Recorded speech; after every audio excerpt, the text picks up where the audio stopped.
अस्सलाम वालेकुम, मैं हूं मरियम नवाज़ और कुछ बात करेंगे आज सुप्रीम कोर्ट में क्या हुआ और इसके साथ ही साथ वफाकी दारुल हुकूमत इस्लामाबाद में भी एक थ्रेड अलर्ट जारी हुई हुई है और कल रात से एक अजीब ही सा खौफ का समा है। दोबारा से ऐसा लग रहा है जैसे हम 2013-14 में वापस चले गए।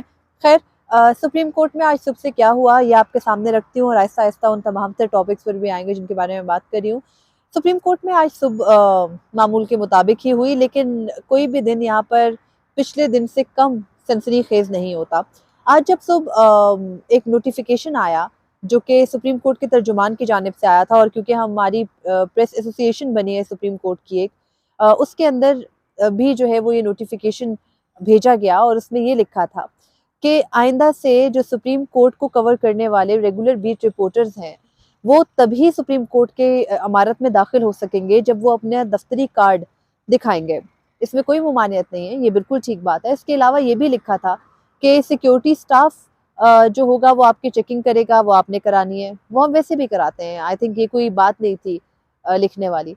तीसरी चीज़ ये कि अगर कभी किसी बड़े मुकदमे की समाअत होगी तो उसके दौरान, क्योंकि आपको पता है रिपोर्टिंग काम ज़्यादा होता है, टीवी पे पूरा दिन आप देख रहे होते हैं और सबको लिखना होता है, तो ज़्यादा लोग भी दरकार होते हैं। और वैसे भी सुप्रीम कोर्ट की बीट के अंदर जैसे मेरा इदारा है उससे 2 लोग हैं, तो मुख्तलिफ इदारों से 2-2 लोग भी हैं। तो ये लिखा हुआ था उस नोटिफिकेशन में कि बड़े केसेस के दौरान एक इदारे से एक ही शख्स आ सकेगा और दूसरे शख्स को कमरा अदालत में नहीं बल्कि दूसरे कमरा अदालतों में जिनमें के ऑडियोज़ बेसिकली होती हैं वहाँ पर उनको इजाज़त दे दी जाएगी कि वो बैठ जाएँ। यानी एक एहसान उन बाकी रिपोर्टर्स पर भी किया जाएगा। उसके अलावा ये भी दर्ज था कि सुप्रीम कोर्ट की इमारत जो कि आपको मेरे पीछे दिखाई दे रही है, इस इमारत के अंदर किसी यूट्यूबर या वैसे भी किसी को भी कुछ वीडियो रिकॉर्ड करने की इजाज़त नहीं है। और इसके अलावा कोई भी शख्स अंदर सुप्रीम कोर्ट की इमारत के अंदर कोई इंटरव्यू नहीं कर सकता, ना ही कोई यूट्यूबर कैमरा खोल सकता है। और बेसिकली ये भी हिदायत कुछ नई नहीं है, सुप्रीम कोर्ट के अहाते के अंदर कैमरा वगैरह इस्तेमाल करने की इजाज़त नहीं है। ये अहकामात पहले भी थे, लेकिन साबिक चीफ जस्टिस उमरता बंदयाल के दौर में ये सारी चीज़ें काफ़ी रिलैक्स हो गई थी। आपको पता है हम सब तनकीद भी बहुत मुँह भर भर के करते थे, लेकिन एज़ सच कोई पाबंदियाँ हाँ, ये लगाई जाती थी कि जब बहुत बड़े केसेस से, आपको पता है तहरीक अदम एतमाद जैसा केस आया, सारे पॉलिटिशियंस आते थे। फिर उसके बाद पंजाब में हुकूमत जाने वाला एक केस आया, वो भी बड़ा मामला था। फिर उसके बाद अगले साल यानी 2023 में आके मज़ीद केसेस आए जिसमें अज़ खुद नोटिस ले लिया, तो वो एक ऐसे मामलात थे जिनके अंदर तमाम सियासी जमातें आती थी और उस वक़्त बराह रास्त नशरियात का सिलसिला नहीं था, तो बहुत रश होता था। और उस रश के दौरान भी पाबंदियाँ आयद की जाती थी, तो उन पाबंदियों को हम चीफ जस्टिस तक ज़रूर पहुँचाते थे, अपना एहतजाज रिकॉर्ड करवाते थे, सेंसरशिप के ऊपर आवाज़ें उठाते थे। लेकिन आज की सेंसरशिप कुछ समझ में नहीं आ रही। यानी एक तरफ आप आर्टिकल 19 और आर्टिकल 19 ए के हवाले देते हो और साथ में मोन्यूमेंट आप बना रहे हैं, बहुत अच्छा इकदाम है, होना चाहिए। यहाँ पर मोन्यूमेंट बने, लोग देखें हमारी सुप्रीम कोर्ट कितनी ज़बरदस्त है। उसके अंदर जाने के लिए तो बहुत सारी ममानियत है, लेकिन बाहर आके तो आप देख सकते हैं ना, ये बहुत बड़ी बात है। तो ये एहसान हम पर किया तो जा रहा है, लेकिन इसके साथ ही मसला पाबंदियों का या मसला रेगुलेट करने का नहीं है। एक ऐसे टाइम के ऊपर जब चीफ जस्टिस काज़ी फ़ाइज़ ईसा के खिलाफ मुनज़्ज़म मुहिम भी चलाई गई। पाकिस्तान तहरीक इंसाफ के ऊपर ये इल्ज़ाम है और बिलाशुबा दुरुस्त ही है, इल्ज़ाम इसको हम नहीं कहेंगे, कि वो उन्होंने अपने कुछ अकाउंट से चीफ जस्टिस काज़ी फ़ाइज़ ईसा को जस्टिस मुनीर भी कहा।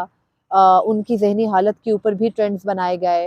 आपको पता है जस्टिस मुज़ाहिर नकवी ने अपने खिलाफ जब रेफरेंस ओपन कोर्ट में आ गया था तो चीफ जस्टिस काज़ी फ़रीसा को पागल कहा था और फिर पागल जज का भी ट्रेंड चला था।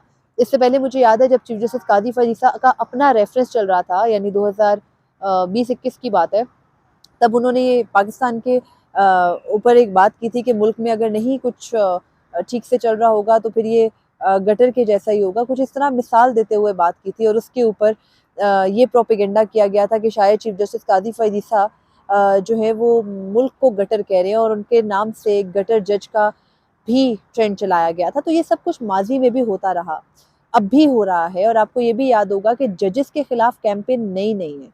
बिलाशुबा ये एक बहुत बुरी रिवायत है, जितनी भी मुसम्मत इसकी की जाए वो कम है, कि आप किसी शख्स को उसके फ़ैसलों की वजह से ज़ातियात पर उतर के इस तरह निशाना बनाते हो, इस तरह से टारगेट करते हो कि ऑब्वियसली आप खुद सोचें कि अगर किसी शख्स के ऊपर वैसे रैंडमली भी तनकीद की जाती है तो आप बर्दाश्त नहीं कर सकते। तो एक सुप्रीम कोर्ट का जज है, अगर वो कोई फैसला ठीक नहीं कर रहा तो आप फैसले पर तनकीद कीजिए। आप उसकी ज़हनी हालत, उसके बच्चों की डिटेल्स, उसके ख़ानदानी डिटेल्स, उसके कहे हुए लफ्ज़ों के ऊपर ट्रेंड्स बना रहे हैं। मुझे लगता है पाकिस्तान में सोशल मीडिया के कुछ कवानीन बन जाने चाहिए, या आई थिंक सोशल मीडिया के कवानीन कहीं हुआ नहीं करते, लेकिन वो जहाँ सोशल मीडिया बहुत आज़ाद है ना, वो कुछ बाशऊर कौमें हैं। वहाँ पर मैंने कभी ये भी नहीं सुना, जैसे यूएस है, यूरोप है, या इंडिया वगैरह भी है, वहाँ पर जो सबसे पहली चीज़ उनके सामने होती है ना, वो उनकी मुल्क की सालमियत होती है, मुल्क की इंटेग्रिटी होती है। यहाँ थोड़े से मसाइल हैं, लेकिन मसाइल लाने वाला कौन है? इन मसाइल को क्रिएट करने वाला कौन है? आईएसपीआर के साथ मिलके मीडिया सेल किसका काम करता था? पीटीआई का। पीटीआई और आईएसपीआर उस वक़्त, क्योंकि उनके दरमियान में रोमांस चल रहा था and they were all okay, तो उस वक़्त कोई प्रॉब्लम नहीं था। उस वक़्त चीफ जस्टिस कादी फ़ैज़ ईसा के खिलाफ चलने वाले ट्रेंड बुरे थे। लेकिन आज अचानक से जब चीफ जस्टिस कादी फ़ैज़ ईसा अच्छे इसलिए हो गए हैं क्योंकि पीटीआई बुरी हो गई है, उसकी सौतेली माँ बन गई है रियासत, और चीफ जस्टिस कादी फ़ैज़ ईसा को उन्होंने अपना सगा बेटा बना लिया है। तो ऐसे वक़्त में एफआईए में जेआईटी भी तश्कील दे दी गई है, और आज उसकी भी प्रेस कॉन्फ्रेंस करके ये बताया गया है कि ये जो नापाक और नाज़ेबा और घटिया कैंपेन चलाई गई ना जजेस के खिलाफ और मुल्की इदारों के खिलाफ, अब वो सिलसिला ख़त्म होगा और अब उनके खिलाफ कार्रवाई होगी। और ये सुनने में तो आपको पता है दिसंबर के लास्ट वीक में आ गया था कि सहाफ़ियों के खिलाफ क्रैकडाउन होने वाला है। ये सब कुछ प्लान था। और मुर्तज़ा सोलंकी साहब, जो कि हमारे सहाफ़ी ही हैं, हमारे सीनियर हैं, काबिल एहतराम हैं, लेकिन क्योंकि वो इन दिनों निगरान वज़ीर इत्तलात हैं, तो वो कहते हैं कि जो माज़ी में चीफ जस्टिस के खिलाफ कैंपेन चलती रही, उसकी कार्रवाई नहीं होगी, लेकिन जो मौजूदा है, उस पर लाज़मी होगी। यानी चीफ जस्टिस कादी फ़ैज़ ईसा भी ये कह चुके हैं कि लापता अफराद वाला मामला जो है, अगर वो हम शुरू से नहीं उसका हल कर सकते, तो मौजूदा कर सकते हैं। तो मुझे लगता है हुकूमत की भी सेम पॉलिसी है कि पुरानों को तो नहीं हम किसी भी सूरत ला सकते, तो जो अभी नए वाले हैं, इनको हम ले आएँ। तो ख़ैर ये पूरे जो भी मामला आज हुआ, ये अजीब-सा इंटरकनेक्टेड है। एक तरफ से सुप्रीम कोर्ट का नोटिफ़िकेशन आता है, दूसरी तरफ से मुर्तज़ा सोलंकी जो है वो एफआईए और पीटीए के हुकाम को बिठा के एक प्रेस कॉन्फ्रेंस करते हैं। उस प्रेस कॉन्फ्रेंस में वो कहते हैं कि जजेस के खिलाफ कैंपेन करने वाला अब कोई बचेगा नहीं। तो ख़ैर मुझे लगता है कैंपेन कोई क्या ही करेगा, आपने पाबंदियाँ लगा दी हैं, अच्छी बात है, कोई आएगा नहीं, हम चंद लोग होंगे, जो कुछ कोर्ट रूम में होगा आके बाहर बता दिया करेंगे।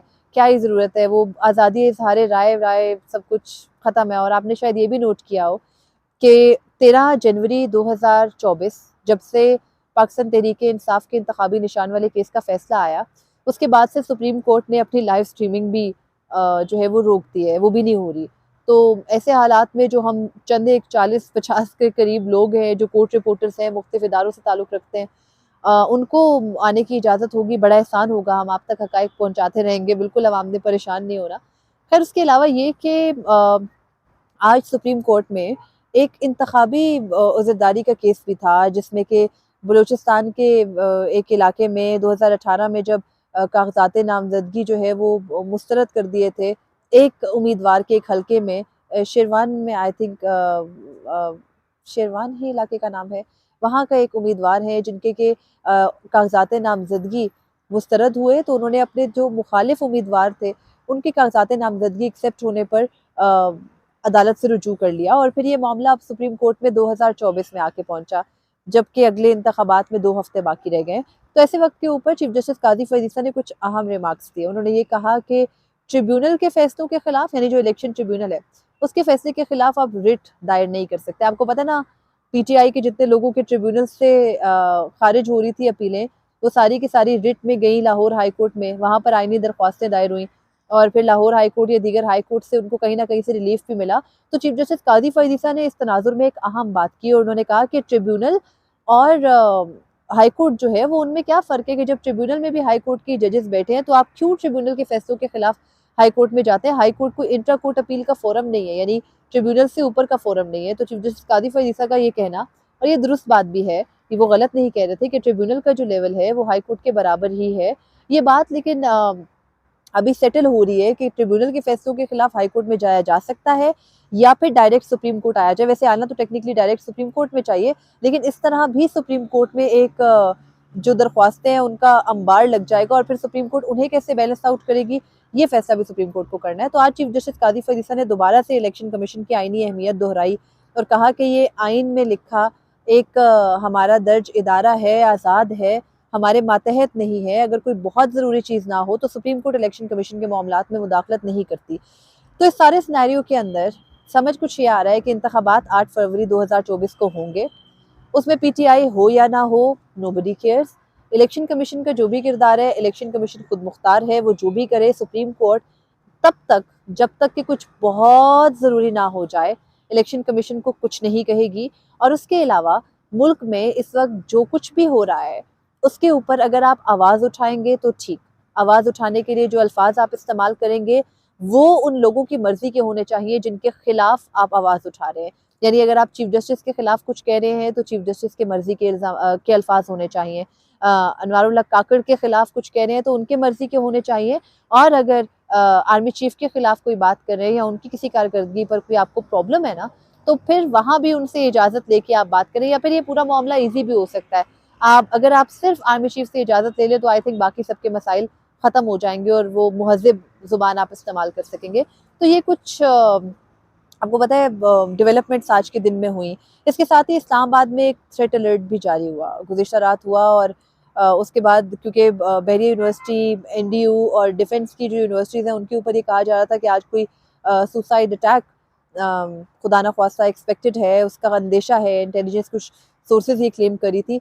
तो मैं क्योंकि बहरिया यूनिवर्सिटी से अभी मेरी डिग्री कंप्लीट हुई है, अभी डिग्री हासिल नहीं की, आना जाना होता है, आज भी जाना था, तो कुछ अजीब सा खौफ दिमाग में बैठ गया। और मुझे याद है कि जब हम 2013 में कॉलेज का ज़माना था तो उस टाइम पर भी यही खौफ था। जब एपीएस का अटैक भी हुआ 2014 में आके, तो भी ये जो खौफ था ये किसी सूरत हट नहीं रहा था। तो अब वही सिचुएशन आज भी अजीब सी माहौल में, जिसे कहते हैं ना, तनाव सा है कि बस अल्लाह ना करे। इस्लामाबाद छोटा सा शहर है, वैसे भी मुल्क में हालात ठीक होने चाहिए, लेकिन आपको पता है फेडरल कैपिटल के अंदर अगर ये हालात बन रहे हैं, ये ख़तरात हैं, तो आने वाले इंतखाबात कितने जो है वो बेखौफ ख़तर लड़े जा सकेंगे और उनके नताइज किस तरह से आएंगे, ये भी बड़ा एक क्वेश्चनेबल बात होगी। अब मेरा ख्याल है मैं बोलना बंद कर देती हूँ, ये ना हो कि मज़ीद कोई आज़ादी इजहार राय जो है ना वो उसका गलत इस्तेमाल ना मैं कर जाऊँ। और आपको पता है वो 19 और 19 लिखे तो हैं, लेकिन इतनी भी आज़ादी वो नहीं दे रहे, थोड़ी तमीज़ करनी है। तो वो करते हुए आज की बात कंक्लूड करती हूँ। सुप्रीम कोर्ट का जो मामला है, क्योंकि आपको पता है यहाँ वो चैंपियंस बैठे जो आज़ादी इजहार राय के ऊपर पहले लेक्चर्स दिया करते थे और अब उन चीज़ों को डिफेंड करते हैं कि नहीं खैर है, ये इकदाम तो दुरुस्त है, ठीक करें, रेगुलेट करें। रेगुलेशंस होनी चाहिए, बिल्कुल होनी चाहिए, लेकिन इस तरह नाम लेके आप लोगों को पहले क्रिटिसाइज़ करो, फिर उनको नोटिफाई कराओ कि ये आप गलत कर रहे हो, वार्न करो, और फिर प्रॉपरली जेआईटी के ज़रिए आप सहाफ़ियों को मुल्क की तारीख में पहली बार गिरफ्तार करने का सिलसिला शुरू कर दो। और मुझे यकीन है कि बहुत सारे लोग मुझे सुन के कहेंगे कि सहाफ़ी खुद को अनटचेबल समझते हैं, तो ऐसा नहीं है। अगर आप लोगों तक कोई इन्फॉर्मेशन पहुंचती है तो वो सहाफ़ियों के ज़रिए ही पहुंचती है। और अगर कोई अदालती या किसी भी तरह का मामला आप तक पहुंच रहा है, जो फ्लो ऑफ इंफॉर्मेशन है उसकी जो क्रेडिबिलिटी है वो सहाफ़ी ही सेट करते हैं। तो एक तबके को अगर आप सिर्फ इसलिए गिरफ्तार करोगे कि वो आवाज़ क्यों उठा रहा है या वो कोई प्रोपेगेंडा कर रहा है, अगर कोई प्रोपेगेंडा करे तो आप ज़रूर पकड़े, लेकिन इस तरह सबके लिए बारी बारी आप पाबंदियाँ लगाएंगे और ख़ुद को जो है वो सिक्योर करने के लिए, और सिर्फ इसलिए क्योंकि आप तनकीद बर्दाश्त नहीं कर सकते और आप अपनी तारीफ़ों के अलावा कोई बात बर्दाश्त नहीं कर सकते, तो मेरा ख्याल है कि ये कोई सही कोर्स नहीं है, कोई सही तरीक़ेकार नहीं है। खैर, मैं अभी भी कहूँगी दोबारा आखिर में सिर्फ इतना कि तनकीद करें, ज़रूर करें, लेकिन अपने अल्फाज और अपने जो आपके तनकीद करने का अंदाज़ है उसको दुरुस्त कर लीजिए। अपने घर से हुई तरबियत को हर जगह मत झलकाइए, अपने अल्फाज को ठीक रखिए और कोशिश कीजिए कि तनकीद और डिबेट हेल्दी होनी चाहिए। वो किसी भी सूरत किसी शख्स के लिए इतनी ख़राब ना हो कि उसका ज़हनी जो सुकून है वो बर्बाद हो जाए। मुझे इजाज़त दीजिए। अल्लाह हाफ़िज़।